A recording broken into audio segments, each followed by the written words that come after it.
kids and written these books for kids. Sorry. Oh, Sorry. I thought no, I it's did that. official. It's official now. Um, so yeah, so it's mainly focused on children, and the way that she's disrupting the industry is we teach kids all these things, right? Math, science, reading, but we never teach them about emotional literacy, right? They usually learn that like at home, watching mom and dad, how they interact with people, right? So to actually add that to the curriculum and create just children who are more well adjusted, right? More well balanced in their emotions, knowing how to control them. I think it's a welcome change, not only in their lives, but in society as a whole, right? So it's nice to be a part of that disruption in the education industry. And to be a part of disrupting a variety of industries. Yeah. One thing I'm doing, Kenny's helping me with this actually. And Kenny, you have pioneered some stuff, I believe, within Atlas also that's kind of changing the way that you guys are acquiring clients or how you're funneling clients through programs that you're offering. So there's that. Okay. Yeah. True. I should give Yeah, myself a little bit. you do. You do. Um, the accounting industry is like, this was not okay. The accounting industry is generally run by like, I think of it often as like the fuddy-duddy old white man. Okay. Like it is very dry. Nothing has changed. You go into an accountant's office 9 out of 10 times, they've got paper stacked this high, and it's like 1990 to like 2000, and like it's just been sitting there for 25 years, like literally. My stepdad is one of these people. I love him, but he's one of those people. He still has an old typewriter, like not like the ones with the circular keys, but it's like the 1990s ones that printed on perforated edges. Ooh. On his desk, like Classic. front and center. Okay. Wow. So the business kickstart accelerator, I wasn't thinking like how can I change my industry. I was kind of thinking how can I reach more people, and through doing that I think this has potential to like disrupt at least entry level accounting. This brings me to a whole nother point, but so the concept is to like be able to reach 100 or 1,000 people with like fundamental information that they would either learn through trial and error, or like in this particular scenario I was mentioning before, these people aren't even new business owners. It's just a guy that thought he knew what he was doing, was like, I don't need your help anymore. Thank you. I don't need your help. He shut down the QuickBooks I had set up, and he opened the previous owner's QuickBooks and ran payroll through a closed company. Wow. It's happened. It happens more often than you would think. It happens all the time because people think that they know what they're doing. They don't want to listen. And then they go and they do something so wrong. They don't know it's wrong. But with like, a little bit of information, or like, hey, these are some things to look out for at the beginning. Hopefully I can help people avoid doing stuff like that by reaching large quantities of people also. But like the whole course concept is kind of new to the world, like online learning in not in a university setting. So I'm hoping to really, make a big impact with that. The other thing I was going to say, I read an article this past weekend and this always comes up now, in The Economist, on how AI is really changing internet searching. People will go to ChatGPT for information like, hey, how do I categorize? I'm just going to use accounting. How do I categorize transactions? Or how do I do bookkeeping for my business? Or even go into Google and say that. And Google now does the AI summary. So it's actually like seriously reducing website visits. Like significantly, and certain industries are being hit harder than others. Hmm. Kenny, you probably can speak on that a little bit too, but like, so how do how do you stay relevant when, I mean, I think we've all seen, maybe Kenny was born into this era, but A bit more, yeah. we've seen the emergence of the internet, and the usage of the internet and the availability of information. So like, how do you stay relevant when AI can provide information so quickly? Yeah, I would say it's very scary, right, for people to think of it like, oh, AI is going to take my job, right? But the way I see it, it's really just another tool to utilize, right? For example, if somebody's searching up, oh, how do I plan for market segmentation, right? If I'm the owner of a merchandise company, right? I'm selling t-shirts, coffee mugs, that kind of thing. And AI writes something like, oh, it depends on what design your merchandise is for, right? Is it punk rock, right? Is it Hello Kitty, right? Like, which demographic does this best suit, right? Which, yeah, AI can answer that, right? But as to the next steps, the next moves, what platforms are most efficient at developing for that audience, right? Or growing that audience, um, that's where I would come in, right? So they would usually say something like, yeah, I've done a little research. Usually ChatGPT, right, is what they mean by research. Um, and then they're like, yeah, so here's what it told me. But I still had some questions, right? Like, okay, this is what I need to do, but how do I do that? Right? And then that's where we start having that conversation. We start strategizing, and it leads to kind of like what we call A/B testing, right? Which we'll see what works, we'll see what doesn't. We'll take a little from route A, what works there, from route B, what works there, and we'll kind of mix them together for the best possible solution tailored for you. Yeah. Yeah. And you really Yeah, that have to makes be sense. careful with what AI gives you back. For example, I was doing some research on a competitor. There was a potential client who was comparing what I could do versus what somebody else could do, and I wanted to have a better understanding of what they did. So I threw in ChatGPT to compare, and I got conflicting information in the ChatGPT answer. So I really had to dig into it um, to see what the competitor did versus what I did. Um, and it was a question about participating policies versus non-participating policies and what that um, and the chat GPT answer said that they were participating and they weren't participating in two separate paragraphs, which is, Very contradicting. very contradictory. So you have to be really careful about what Definitely. ChatGPT puts out there.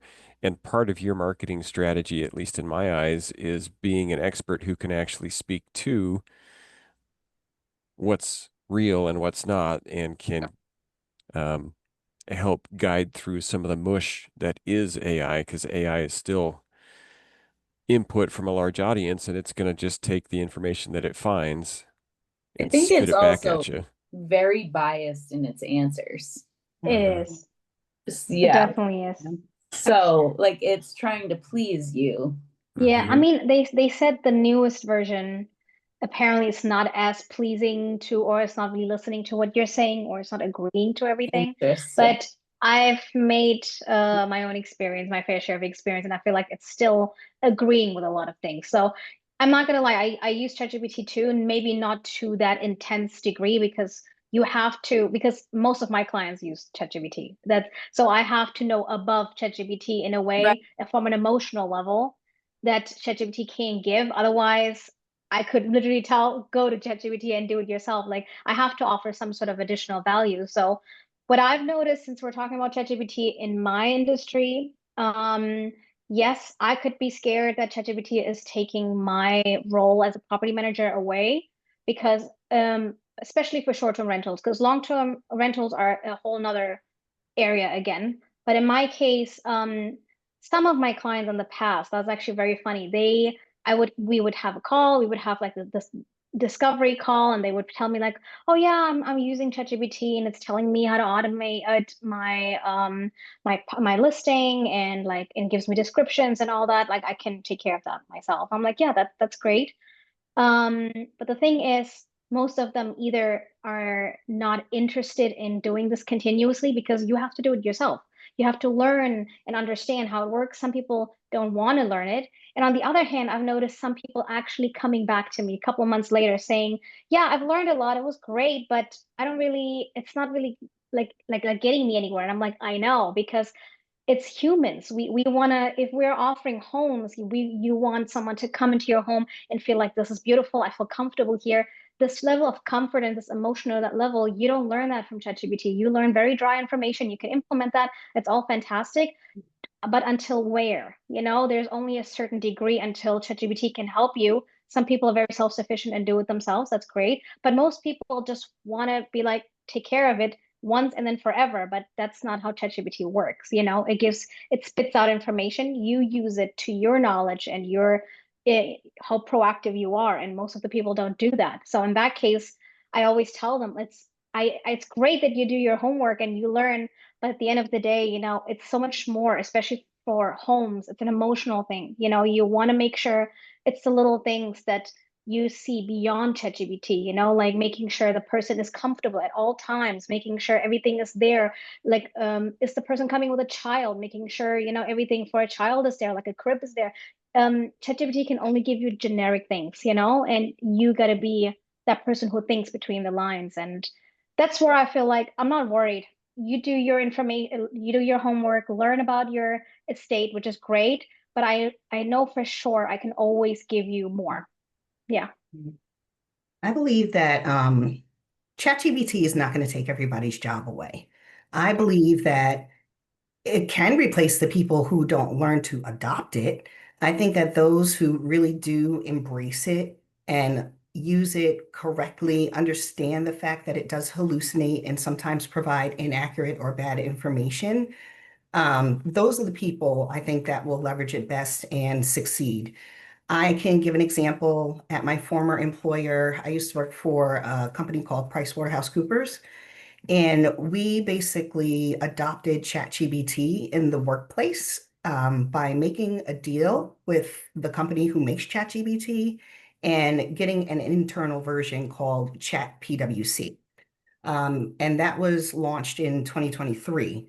So with that said, we were encouraged to use it. I was using it to make a presentation to explain to some of my direct reports accounting for payroll and what those journal entries look like and why things are that way.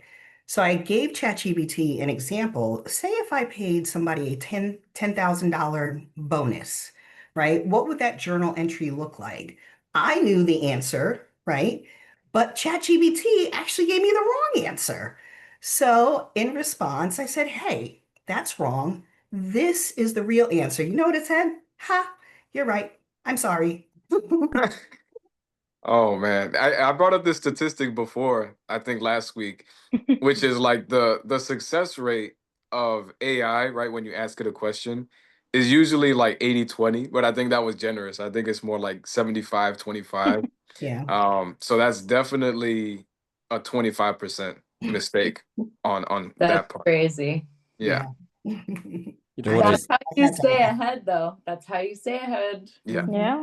That is but how you continue to disrupt your industry. You have to balance, what's the word I'm looking for? Like modern inventions. Like you have to learn balancing, incorporating them. I mean, accounting has used AI for years now.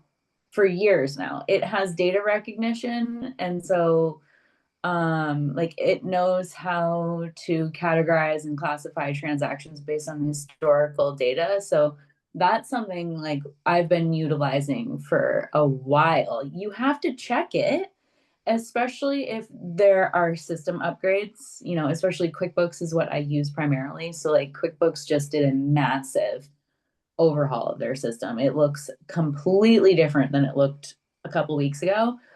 And it's not recognizing anything that I have done over the years. And like this could be like a gas station purchase. I have, you know, my gas stations, at least like the regular ones.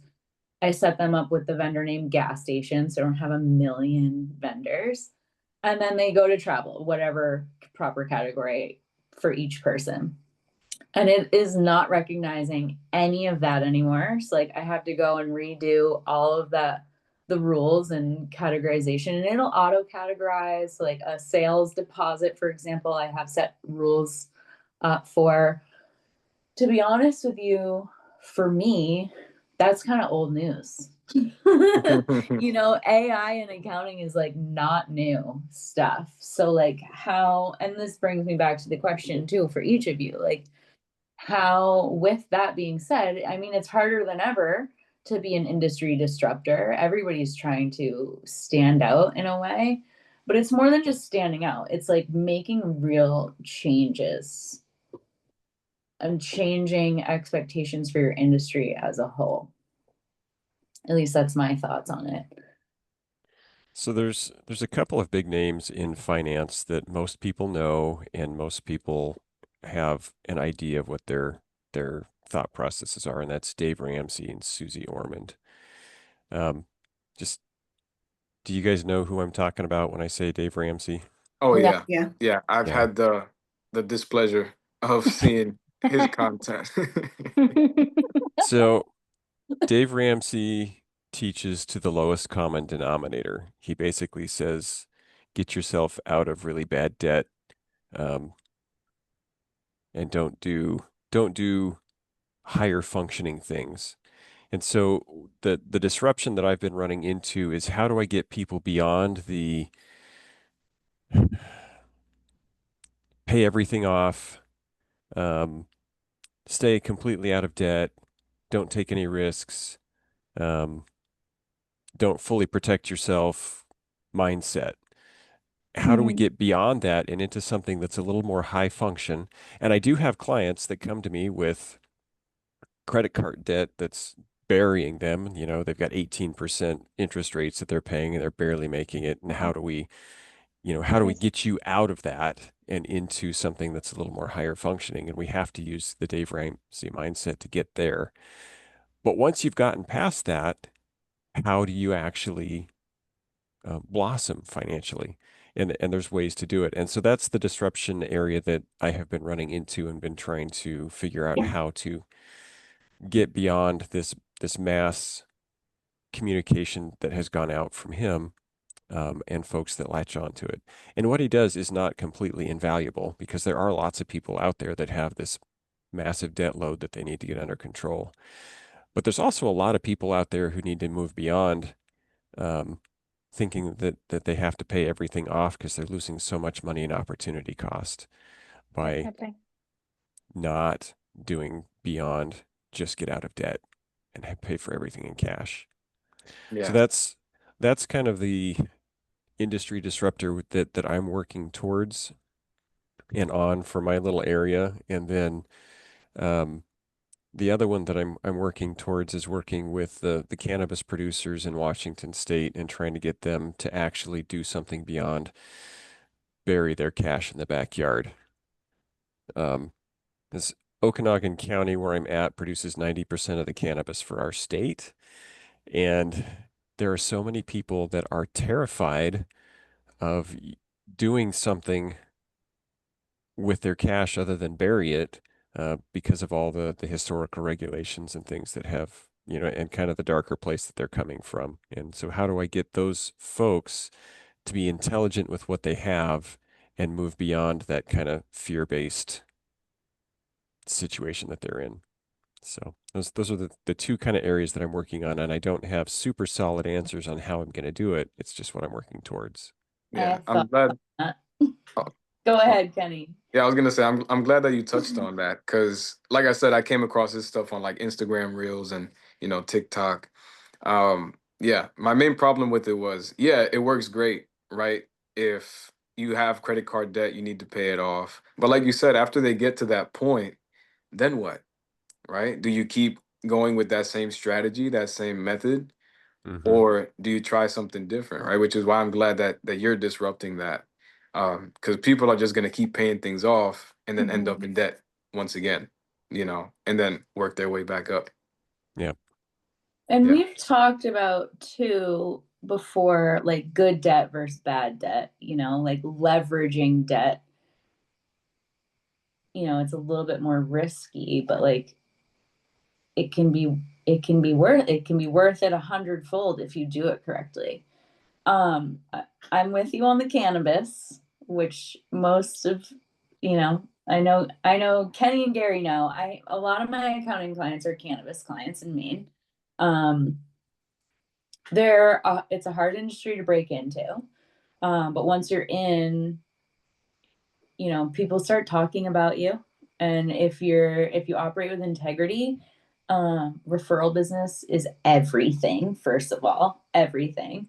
But it's easy to be an industry disruptor when you're in an emerging industry because they're used to being criminal black market enterprises. Like Mhm. disrupting an industry and bringing them into compliance and like where everybody else is existing, like, to disrupt an industry that exists here and bring them here is like hard. You have to be a pioneer, Definitely. but to disrupt an industry that exists down here and bring them up to here, like much easier, because you're just trying to be like, hey, here's what everybody else is doing and here's how you can do it too. That's one thing, but I have recently picked up quite a few new cannabis clients.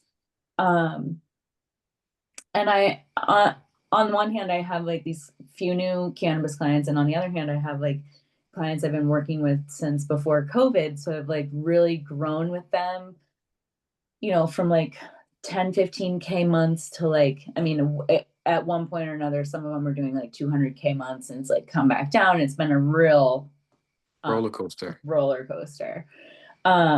So like, but those clients that I have, like, they're like well within normal business operation range. It's like they're running payroll, and Maine has state mandated retirement program now, which is a nightmare. But they're all learning, like, okay, I don't want to participate in that, like here's all the things that you have to do, and they're, all the licensing requirements and all of these things, where at first they were like, this is brutal, this is horrible, I don't want to do it. And I'm like, it really doesn't matter what industry you're in. Yeah, you might not have a $20,000 a year licensing fee for like a clothing store, but you're still going to have payroll and payroll taxes. You're still going to have like your rent, and you're probably, the town has some kind of licensing fee for you to be open. They want their cut from everybody, just like everybody else. There's also, everybody else is paying for insurances and all these other things. So like they're desensitized to it. But the new guys are like, I mean, I have this one client that like he's on an extension right now, and the October 15th deadline, and I haven't heard from him in a month and a half. And I'm like, I'm gonna come knock on your door if you don't answer my text messages. Like, I know where you are. We don't have time for this. I reached out to his sister actually this morning because I'm like, we gotta deal. But sometimes like it's just easier to stick their head in the sand. So Yeah. like building trust, and sometimes with that industry, it's like it's really hard to build trust. So you just have to be like, you have to balance gentleness with directness. Like they like it a little rough, but they also like don't want you to come in and rip the rug out from under them because they've been doing it for a long time. Um, I guess that's what I was gonna say. And the way I broke into that industry was just I got a lawyer. I didn't get a lawyer. I had a lawyer as a referral partner. And she just kept sending me clients. And there came a point like during COVID when everybody was exploding in their business. I was like, Jill, I can't take on anybody right now. And she ultimately, like, we have different business models, mine's recurring monthly services, and hers is like helping you get either out of trouble one time or into the business one time. So like she's got to keep the clients coming. So I think she's actually not doing as much work in Maine anymore. She's moved on to other states. But that was like that was the breakthrough for me. And now I'm just like, they're getting me on Instagram still, you know? Yep. Can I Yeah. share? Oh, sorry. Yeah. Oh, you can finish up. It sounds No, like I'm done. oh. Done. So I haven't disrupted anything yet. I don't even have an LLC, but we're working towards that. You've disrupted your life. True. There you go. True. Yeah. On a new path. So Yeah. yes, Yeah. my idea and how I want to disrupt the industry that I will be entering into, which by the way, I'm starting with bookkeeping and payroll. I'm currently going through the QuickBooks Pro Advisor certification.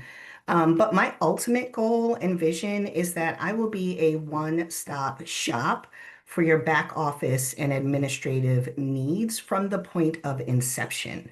So what I mean is I want to become a um, business owner, registered agent. So basically, as you're setting up your business, everybody needs a registered agent. If you don't want to put your own personal name and address, right, on blast with the state of Florida, in my case, you can hire me and you can use, my company's name and address. But from that point, I want to be able to say, hey, I'm also a CPA. I can do your bookkeeping, I can do your taxes. I want to have a referral network where I can refer business to an attorney for anybody's legal needs because I already have that established relationship. I want to hook business owners early at their inception and be able to offer them a great experience with outsourcing if they so choose. And if not, I could just be a registered agent and that's cool. But I just want a piece of the pie and I want to be self-employed, really. So. That's what we want. Go ahead, Sarah. No, I was just agreeing, like that's what we want. We want a piece of the self-employment realm, and do our own thing. No, I totally agree. But yeah, I'm done. Go ahead, Abby. I totally agree. I kind of forget what I was going to say. This keeps happening to me lately. I think that was me, sorry. That quintessential CPA that I was mentioning at the beginning of this is literally a dying breed of human being. And it's really difficult to find a competent and, even more important, available, timely, organized CPA these days. It is like really hard. Really? It is really hard. If you focus on taxes, you would be busy in no time. They're retiring and they're selling their businesses. I have one of the CPAs that I work with, like, he's great. He's very knowledgeable, which is why I like him. He's very talented and he is very intelligent. But he has a bigger client load than he can handle. And actually, maybe I can put you in touch with him. He's probably hiring CPAs. Small firm. It's not a big four or anything like that. But he does do remote. But it's like impossible to get anything out of him. You have to bother, and most of his clients he files on extension anyway. And most CPAs are like that. Like when I worked directly with him for about a couple of years ago, and he had 900 clients for just his one license. And let me tell you what, shit was not getting done. Clients were very unhappy. They were calling pissed. His OG clients were used to having him via cell phone, texting and being direct, with him. And now with 900 clients, he can't be available even to his original people like that. And I've picked up a couple people because while I was with him, I was trying to organize his bookkeeping department. On top of that, he has like pretty severe ADHD, so he's constantly changing his internal policies and procedures. So nothing is for his clients is changing way too often. They're getting annoyed. They're getting billed on a monthly basis for services that aren't being provided. But the tax, like, I'm thinking about getting my enrolled agent just because I know all my clients need someone who can serve them on a timely manner, But I don't really like want to cross that boundary. I feel like having the separation gives me a unique ability to advocate for my client in detail. But I will say, like, the world needs CPAs right now badly. So there are 2 CPAs in my region who are still accepting clients. And they're still accepting clients because they don't do that good of work. The Yeah. ones who are really good Yeah. are absolutely slammed and booked out. And I have a couple of prospective clients I'm working with who want to set up some type of tax deferred retirement account, but they're waiting on their CPAs to get it done. And I still have folks who are waiting to talk to their CPAs for 2024 taxes. Oh my gosh. Yeah, Tara, I'm It's telling you insightful. right now. Yeah. we Yeah. have, and in fact, I've even sat at night sometime and thinking, man, I should just go learn how to be a CPI. I know. I think about this It keeps you up at night. regularly. Let me Tara, change my business. Tara, Oh are you man. licensed in Yeah. Washington and Maine? I'm not. I've thought about getting licensed in other states because many of them kind of recognize reciprocity. So, Yeah. it's Yeah. it's not like a lot of hoops to jump through. It's literally just an application and a fee. So yeah, I mean, as I get up and running, I'm going to be thinking about expanding and growing and how could I do that, right? And making those types of decisions, but Yeah. not quite there yet. But oh my gosh, this is so insightful. Like when you started talking and saying like, they're horrible, and then everybody else started nodding, I was like, oh my gosh. Yeah, this is a Yeah. problem. You could really lean into that if you Yeah, wanted to. There's thank some you. wonderful older CPAs around here, but they're exactly what you described, Abby, like stacks of paper, I'm boxes of files in the sorry, but it's office, true. Miles and and miles of That's files. true. miles and miles of paper. They're very, very inefficient. Is this Um, guy that I Googled, Dave Ramsey, is he one of them? I would not be surprised. well, if you start digging into Dave Ramsey, you'll see that he doesn't actually follow his own advice. He does some different things, He's but probably a multi-millionaire, so he doesn't Yes. need to follow his own advice. So, yeah. no. He has a course, by the way, Mhm. Does where he? he I've teaches seen. the exact same methodologies in the videos, and that's how he's made his money Mhm. while keeping other people, like Gary said, in debt virtually. Well, and Oh, Yeah. some people do actually manage to get themselves actually out of debt, but they lose so much opportunity cost, and they set themselves up to be vulnerable later in life because he teaches some investment strategies that are good for some but not good for all. well, Um, this is like kind of one of my not my fears, but like one of the things that I really want to make sure that in my course I stand out with.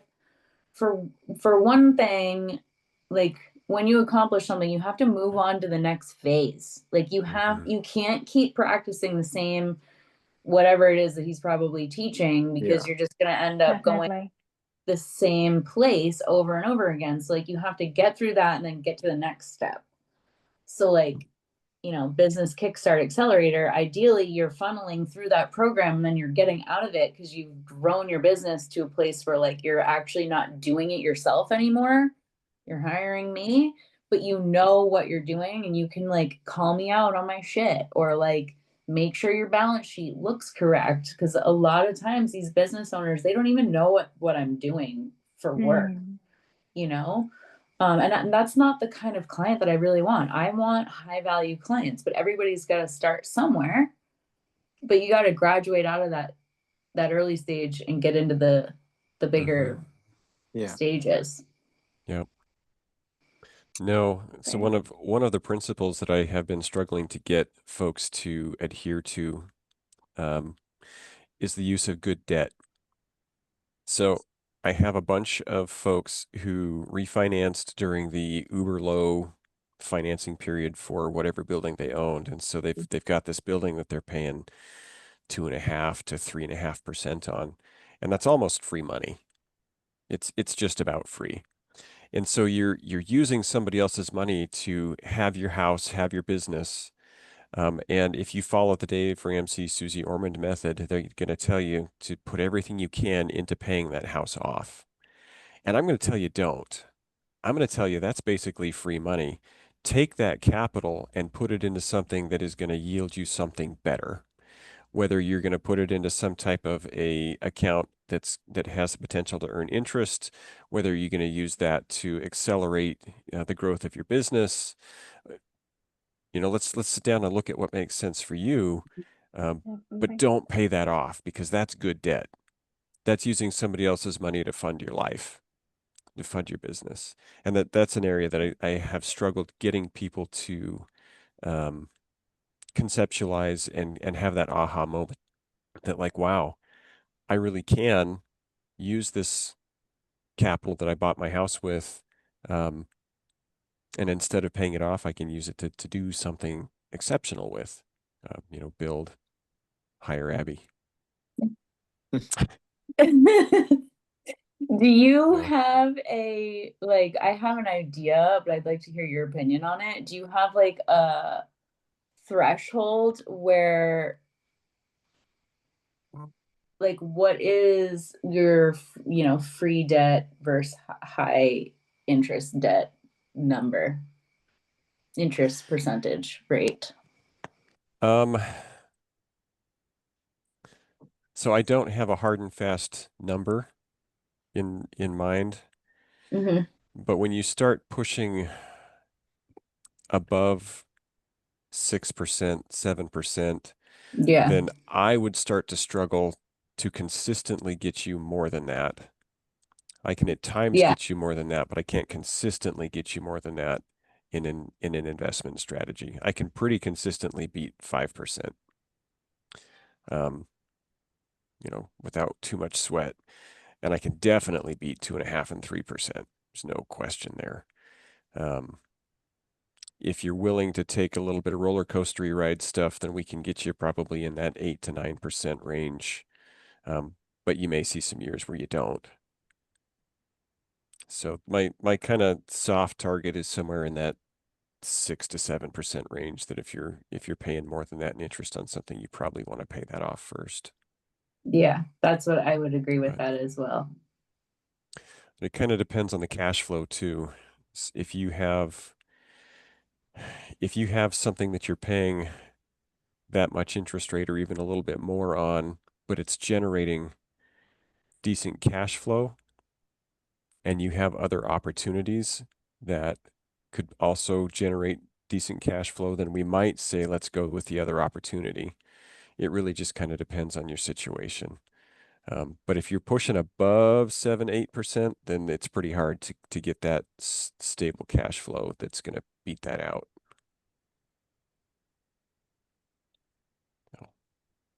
It's a lot to think about. Yeah. It is. It's a lot to consider, but I like it, and Yeah.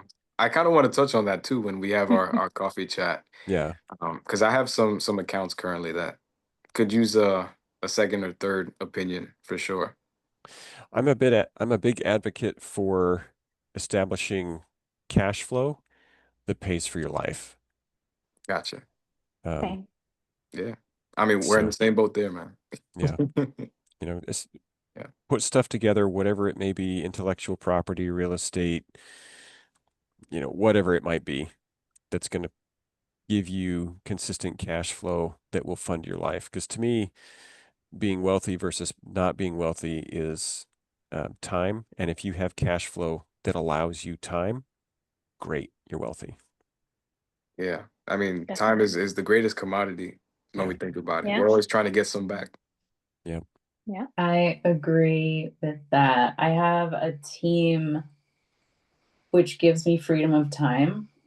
And sometimes I feel like I'm not doing enough because I spent a few years like really struggling and like implementing the team, which is an adjustment.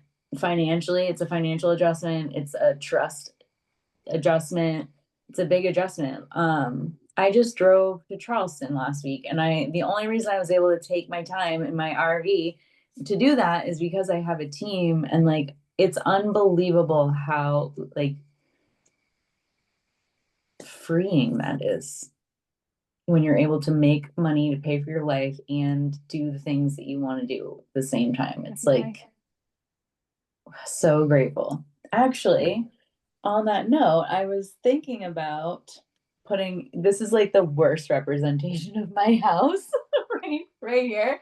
Um, I am working on getting my house prepared to put on Airbnb as a short-term Nice. rental.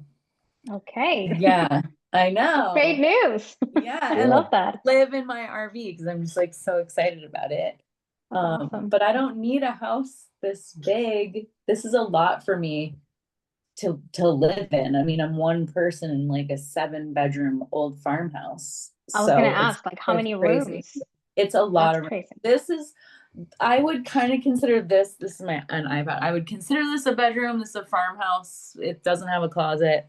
There's quite a few of those though. I would It's a love to chat weird, about it with you. I yeah, mean, it has great potential. Like if you're saying it's yeah. huge, you know, and It's cute. so 7 rooms. May I know like the area, the location, if that's okay? Western Maine foothills, so it's super rural. But I Okay. have Yeah. like a massive New England's like biggest ski resort, 30 minutes north of Beautiful. me, which Perfect. winter is it's probably, I mean, it's probably close to $1 billion tourism industry. It Beautiful. even just in the Airbnb. I did a little bit of cleaning this Yeah. past winter. I broke my arm, so I was like, instead of going to the PT, I like got a part-time cleaning job so that I like wasn't thinking about because I was like really babying my arm and like I was like I can't use it. And so I wanted to immerse myself in something like rigorous and physical because I'm always up here with accounting. Yeah. And this woman ran me ragged. I was like, I am part-time, like I have a business. I can't do this full time. There was one point I had worked 14 12-hour days in a row. And I was like, I can't do this anymore. Like, I told you part-time. She's like, well, I need you. I'm like, oh my God. And I know because I'm on my community page, like there's 50 companies in this tiny little town. Like the full-time residents is maybe 5,000 6,000 people, maybe. Wow. And I know, so it's a huge industry, but like where I am a little bit south, I also have some world-class ATV trails like right at the end of my road down here. Well, So it's like different than you have like, so many things. Yeah, you yeah, have so many attractions already, and this is one yeah, of the benefits. If you have something that you can offer outside of just a bedroom and a kitchen, like people will jump on it. So this is great. You already have amazing extra amenities in that sense, you know. yeah, You're yeah, ready to, when you think you're satisfied with the restorations or whatever. I would love never. I will never be. That's part of the problem. I have to help you. this is me disrupting my own life too. I have like this sticky note because I will never be. I mean, this room, this used to be my yoga room. Like I just moved my office in here last week because I've moved some beds in and I've like cleaned out a lot of my own stuff. Yeah. So I put my office in here because it's really not big enough for a bed. Again, lost my train of thought there. But let's see, I've got one queen, two, three, four queens, and then a bunk bed I gotta set up. Huge families want to come for a ski, Yeah. you know. Multi-families. Yeah, I love Um, it's 1840s though, so I have like Gary, I don't know if I've showed you this, but I may have showed Kenny my antique cooktop. Oh yeah, yeah. Yeah. Very, very antique, one could say. 1840s, yeah, like Yeah. legit, like pioneer woman stuff. Like wood-fired stove cooking situation Yeah, kind of I thing. just Cool. got because like this, putting my house up on Airbnb or even resale value or whatever, I got a modern stove like in January, February this past year. So I was only using that cook stove for a long time, which is funny because like in the theme of disruption, that was standard operating procedure in the 1800s, but like in 2025, like people are like, what do you mean that's all you cook on? I'm like, well, I don't need anything else. Like, it's been great. It's cold here. It's cold. I have a blanket right now. It's cold here right now. It's like probably in the 60s. It's just cold. Oh, wow. It's a cool piece of history though. Like I would have loved Yeah. to see like how Yeah. it worked. Oh, that reminds me of what my point was. So the post, it says it doesn't need to be perfect. It just needs to be done. Because I have like a lot of little projects to do.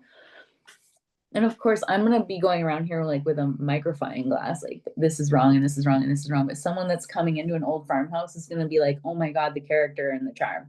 It's exactly, I mean, it's your home. You always want to make it better and perfect, but it Right. has charm. That's what it is, right? You know, like that's what people like are gonna love, you know, like that old charm and like just being there and spending the time, quality time with family. I mean, I could see that having great potential for sure. Like, yeah, Yeah. to you about it.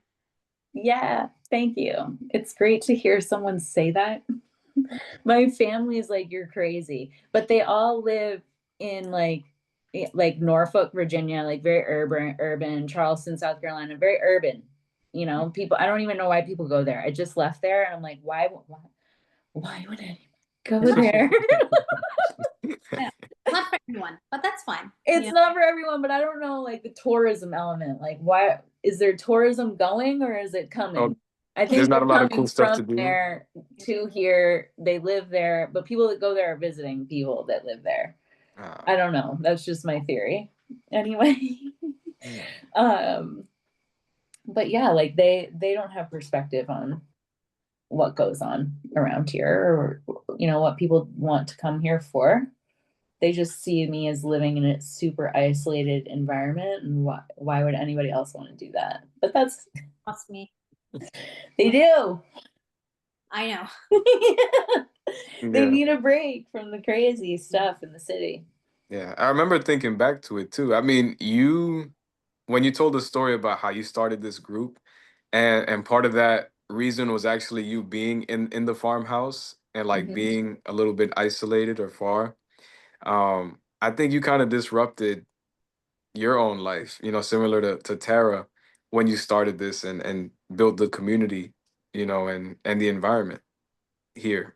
I think it's pretty cool. I So thank you for being did. that disruptor. Thank you. Hopefully, maybe you guys actually can give me some feedback because I really honestly haven't been to, I've been to a couple in-person networking events, specifically cannabis though. So again, that's not mainstream stuff at all.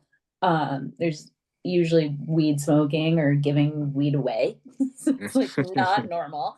On other online networking events that you've been to, set the scene for me? Like, what's it like out there? I would say it's a lot of typical like round robin kind of stuff. Like let's go around the room. You get like a elevator pitch, right? 60 seconds. And then that's it. Move on to the next person, right? Some of them have like forms that you can fill out, right? Where you'll get emailed after other people's emails, their LinkedIn. It's not as personal, you know what I mean? And I would say that the key differentiator here is that it's very personable, right? Like when we talk about having a coffee chat, the topics of discussion, you kind of get to know people a little bit more than in the typical setting, right? Like depending on somebody's answer, you might say, "Oh wow, like they're a really caring person," right? Or like they're really doing this for their family, right? You get to find out people's why, the reasons why they do things, and it makes it very unique to be part of this group. So I'm very grateful. Thanks, Kenny. This is a very supportive group as well. You can chat with each other. You can have good conversations. I've talked to people outside of here a couple of times, and it's been very supportive.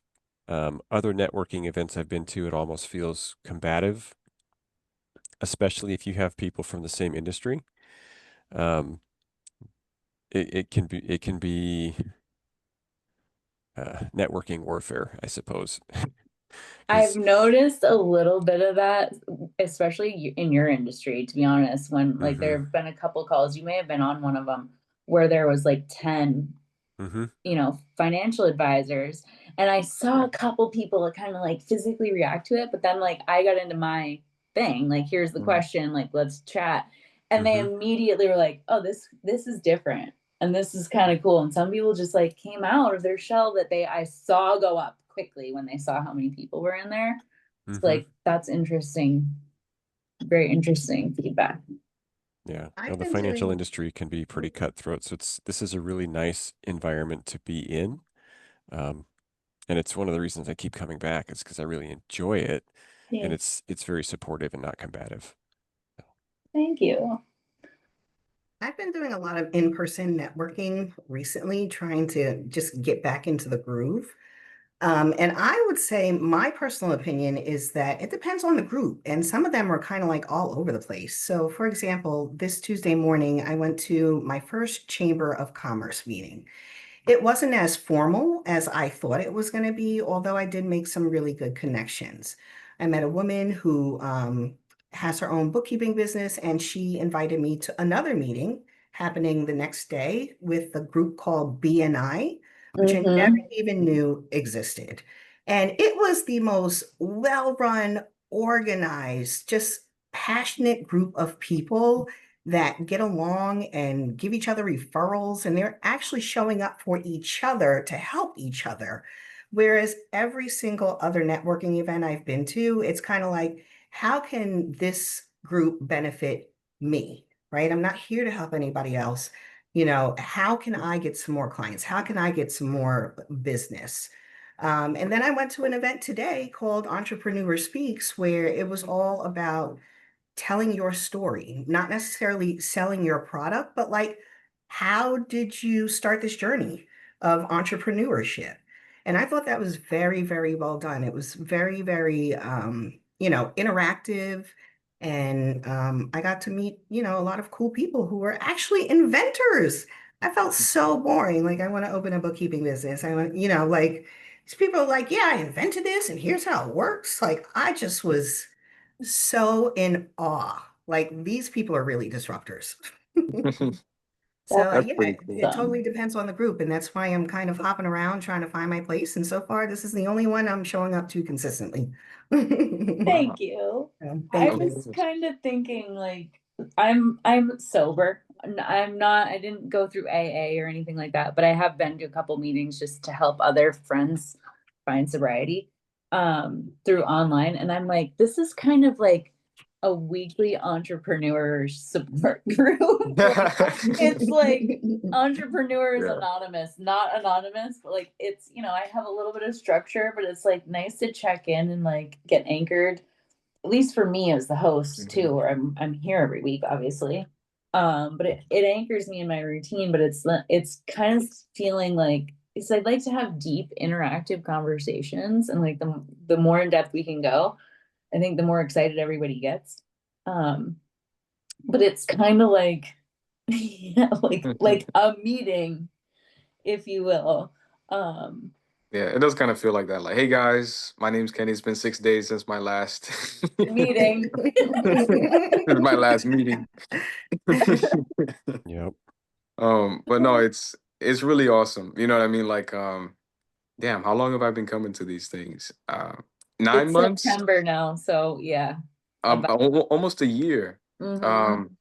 But yeah, ever since the first time, um, it was very welcoming, right? And I kind of felt that energy of it's not as transactional, right? It's more personal. So it just I gravitated towards it, and I'm still coming to this day. Yeah, Kenny, I know you've gotten a few clients out of these calls too, and I Yeah. know a few other people have as well. Gary, have you Not ended up cl- working with anybody? not clients, but there's actually been a couple of different finance folks that we kind of communicate back and forth and sometimes share ideas and like challenges and whatnot. And that's been pretty nice. There's been a couple of the financial folks that reached out and then they were just trying to recruit or sell you or whatever. And so you Yeah. cut those off. But there's been a couple of them. Um, it's a really nice relationship where I can reach out and say, hey, I'm stumped on this. Have you seen it before? what do you think? And get some positive feedback, which is nice. Yeah. Absolutely. Because I'm in a tiny town too. Like Orville has 1,200 people in it. You know, the Wow. greater valley is 4,000 or 5,000 people. So it's super tiny, and the online events are really where you can have this type of interaction. BNI is great, but my closest BNI chapter is 2.5 hours away. Oh my Right. gosh. Yeah, So you, I kind of had to leave for a similar reason. It was yeah, cool. I had a good experience, but I ended up moving. yeah, Yeah. Yeah. I don't like, I think I posted in the same community page I was talking about where, everybody's got the cleaning companies. Although there's 15,000 people in that. It's called Team Bethel. There's 15,000 people in that, but they're mostly people who love coming here. Like about a meetup, in person before I started doing this, and no, like crickets on it. It's a lot of blue collar workers, which is an ideal client base for me. But ultimately,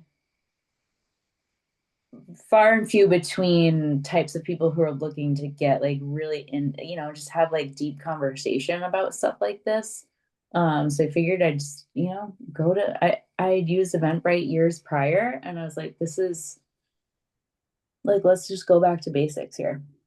yeah. And it's Yep. working. It's working. Yeah, and this is a small group, but it's always good when it's small every now and again. So But I wanted to speak to something that Tara you'd said about, the inventors and like they're really the disruptors. Um, if you look at human ingenuity, most of our ingenuity is social. There's only a small percentage of people who have technological savvy, and a lot of those guys don't have the social.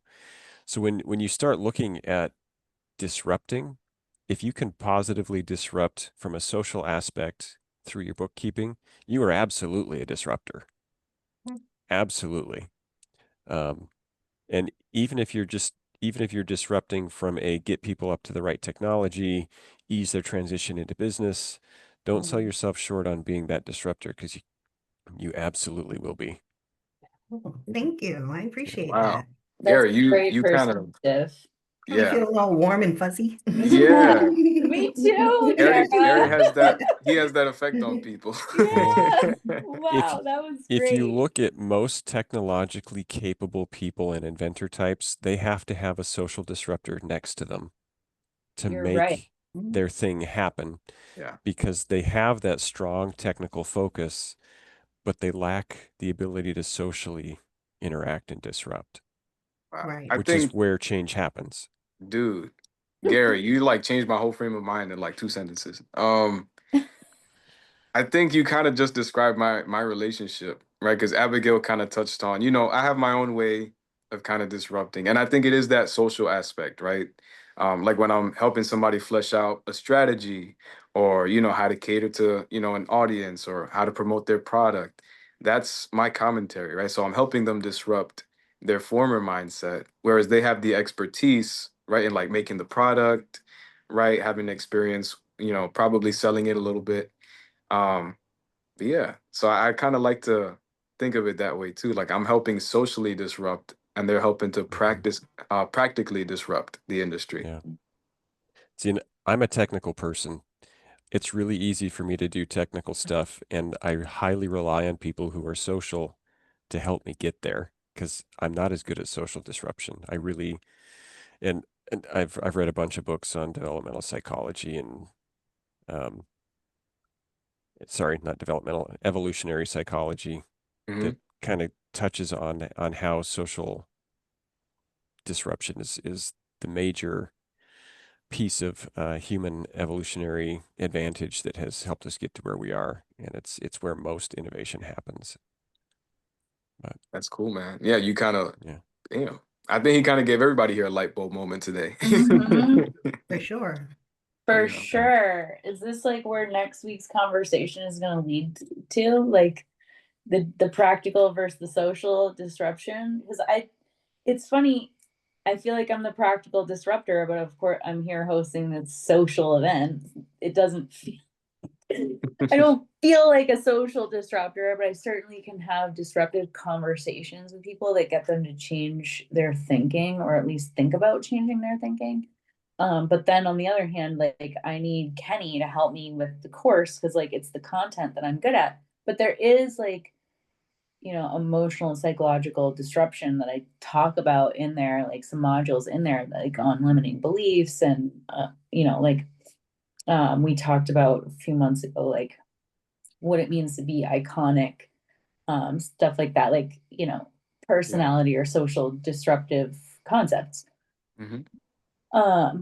Like putting the course out there is like, I mean, it's half the battle. it's Right. 90% of the battle. For Yeah. me, it's like 99% of the battle. The content comes naturally to me, but like marketing it does not come naturally to me at all. Yeah, that's okay. I think I forgot who it was, but somebody who attended a previous meeting, they were kind of worried about wearing all the hats in their business, right? And I remember like interjecting, like, that's okay. You know what I mean? It doesn't mean that you can't do it. You can, right? But it just means it takes a village, right? Yeah, I Nobody's think we were talking about that yeah, last week, right? yeah, nobody's an island. You Yeah. just need to surround yourself with the right people, and you can do anything. Yeah. The Yeah. team in place definitely helps. So doing it all yourself is not always, it's not the answer to disrupting. DIYing everything will not get you to disruptor status. I don't think. It might make you the person you want to be stuck on a deserted island with if you're in a plane crash or something, but most of us are never going to be there. Yeah. Yeah. Yeah. I think those people get burnt out really easily too. Um, Yeah, I love everybody's points that they made today. I mean, um, Tara, is it pronounced the same way, guys? I think so. I'm not, fair. sometimes I say Tara, but it's actually Tara. Tara is actually my nickname. My name is actually Taranya, but Tara Oh, is just easier. So I can write out Taranya next time. I think it's easier also to differentiate the both of us. no, I just want to make sure that I'm getting it right. So Tara and Tara, Tara, I, yes. I love both of your points that you guys made today. And thank you guys so much for taking the time. Gary, as always, it's a pleasure. And if it's okay with Abigail, I would like to share this week's quote with you guys based on the theme. So in the theme of disruption, I would say one of the advantages of being disorderly is that one is constantly making exciting discoveries. And that's from AA Mind. I love that. So yeah, don't be afraid of being a disruptor because it might lead you down a path that you're meant to walk. On that note, last week, you probably, all of you were there. Um, I was talking about doing one thing every day that makes you feel uncomfortable, like in an expansive way. Not like putting yourself in dangerous situations, although it feels like you're putting yourself in a dangerous situation. Your ego is like, this is dangerous. But the more you do it, the easier it gets. So I'm just gonna like anchor us in that also. Like I challenge you to do something that makes you uncomfortable because I think that you will find disruptor status through consistently showing up in uncomfortable ways. And I wanted to thank you for that, Abigail, for Yeah. actually challenging me. I mean, I have to be honest, I haven't done that every day, but I have been reoccurringly thinking about that statement of yours, and I have made some uncomfortable decisions or reached out to people, especially in my realm, talking to certain people where I'm like, it makes no sense for me to talk to that person for several reasons. And one thing led to another, and I don't know, it was just thank you. Yeah. That's all. Yeah, my pleasure. It's changed my life over the last 3 months, and I haven't been doing it on a daily basis. But once you start thinking about it, like I don't know what this quote is, where it's like it takes 21 days to build a habit and like 7 days to break it. Mhm. So even if you're not doing it every day for like the 30 days, but you're thinking about it every day and you're doing it most days, like it will start to change the way you show up. And there's which actually is physiological reasons why that's true. And it has to do with neurological development and the strengthening of pathways within the neurons. The growth of the neurons will grow the more you feed them, and your brain will chop the connections that are no longer being used. So if you are going forward in a certain direction, whatever that direction is, good habits, bad habits, or indifferent, those are the things that will become ingrained and stronger and stronger. And it's why as we get old, it's harder to change habits because those pathways have been so strengthened over time that they're really difficult to change. Yeah. It's not that it can't happen, it just takes a lot of effort. Yeah. But there's I think that's solid neuroscience behind why that's true. yeah. yeah. I was gonna say that's really interesting. I wonder how much that has to do with like neuroplasticity, right? And It like is. age, how Everything. that changes Yes. over time. Yeah. It's everything. Yep. Yeah. So we can talk about science too. That's cool. Yeah. Yeah. I like if I didn't study, I actually studied economics, which I think is like the psychology of money, if you look at it that way. Oh yeah. It's like money theory, right? Yeah. How people spend their money will tell you a lot about that person. It will also tell you a lot about, yeah, it'll tell you a lot about that person and like what they're watching on TV and Yeah. exposing their mind to.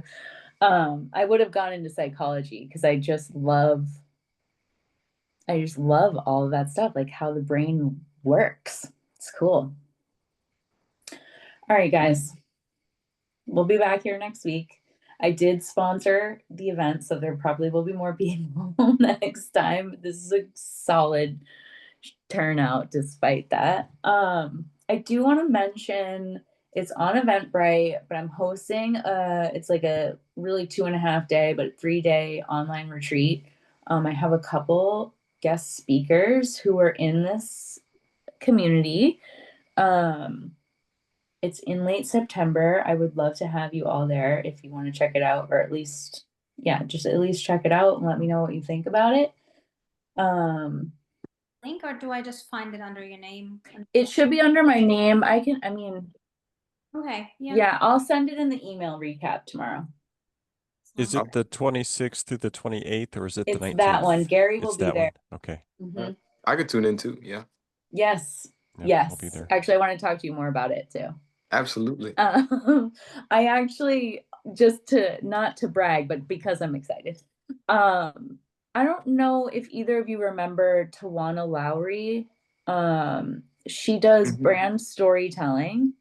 So I think that will be really fun for like a reigniting your why. That's kind of what this is all about, like a restorative brainstorm weekend to get people going again.